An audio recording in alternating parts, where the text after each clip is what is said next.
आदरणीय अखिल भारतीय अंतर्जातीय अंतरधर्मीय कमेटी के राष्ट्रीय अध्यक्ष नरेश जी, इस 13वें स्थापना दिवस समारोह में उपस्थित विद्युत जन, नेतागण, माताओं बहनों, समाज के को करवट देकर बदलने की क्षमता रखने वाले हमारे साथी छात्र नौजवान दोस्तों,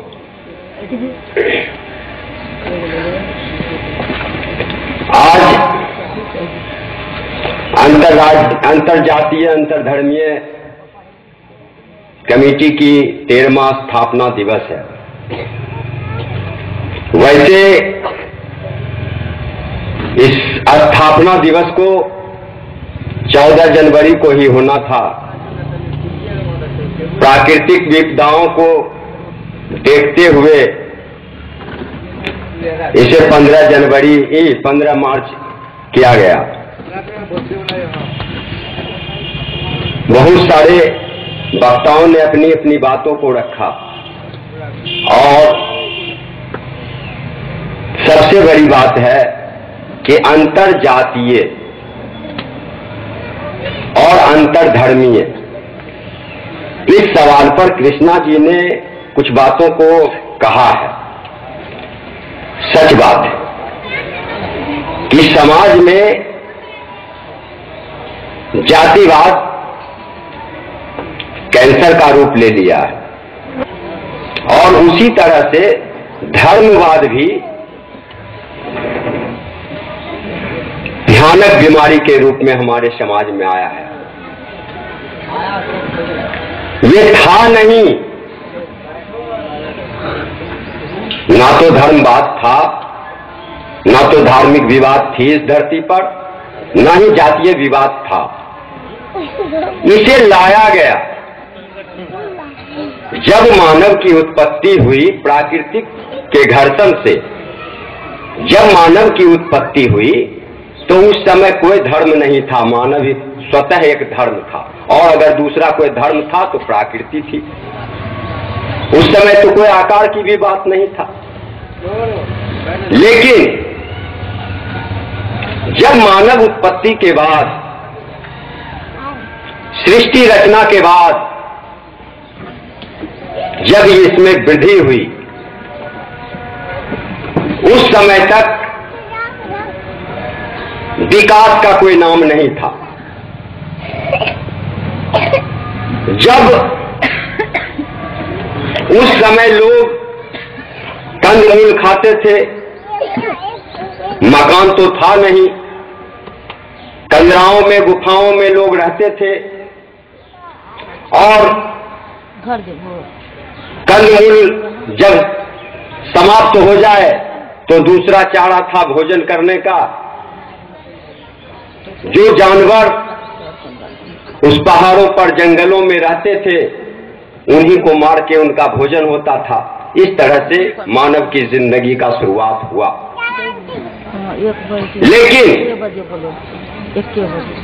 इसी दौरान जब अभाव पैदा हुआ तो विकास, तो ज्ञान का विकास हुआ।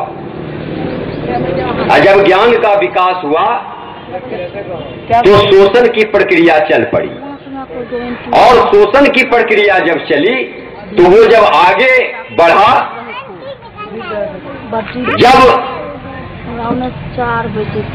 सामाजिक व्यवस्था बनने लगी, तब धर्म का भी निर्माण हुआ। और धर्म के निर्माण के रूप में आप जानते हैं कि बहुत सारे धर्म हुए, हिंदू हुए, मुस्लिम हुए, फारसी हुए, बौद्ध हुए, जैन हुए, और अनेकों देशों में तरह तरह के हुए। उसके बाद धर्म की वर्चस्व की स्थापना, यानी धर्म के ठेकेदार अपनी ठेकेदारी उनकी बरकरार रहे, इसलिए धर्म में विभेद कराना शुरू किया। और धर्म में विभेद शुरू हुआ। एक धर्म के लोग दूसरे धर्म के विरोधी बनना शुरू हुआ। समाज की जो बनने की प्रक्रिया थी, जो मानवीय एकता की बात थी, वो उसका क्षरण होने लगा। उसके बाद क्या हुआ? उसके बाद वर्णवाद का जन्म हुआ और उसके बाद जातिवाद का जन्म हुआ। ये कौन किया?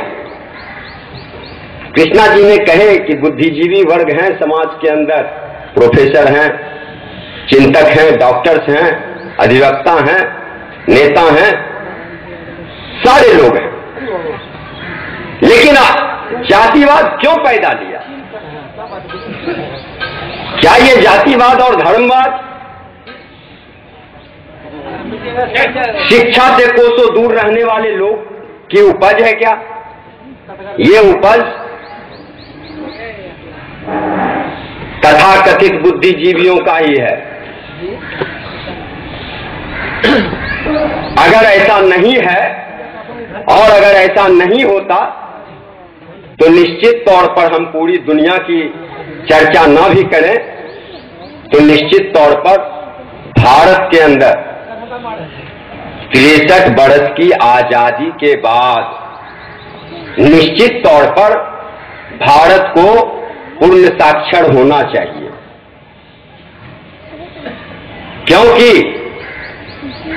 भारत की आजादी के बाद जो संविधान की संरचना रखी गई या गणतंत्र की स्थापना हुई तो उसमें प्रतिबद्धता तय की गई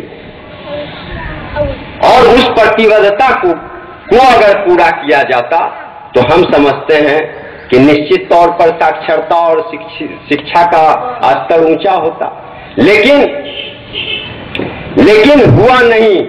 जो उस समय विद्युत जन थे, जिनके पास ज्ञान का स्रोत था, वो ज्ञान को बांटने के जगह वो केंद्रित करना शुरू किया और यहीं से फिर विवाद शुरू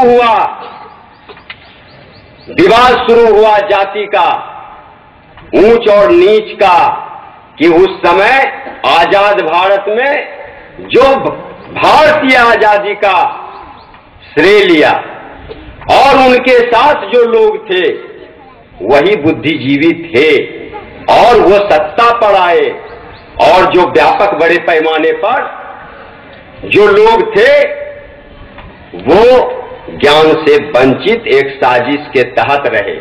और आज 63 वर्ष की बात जब हम इस चीज को देखते हैं तो लगता है कि शिक्षा को इस कदर विभक्त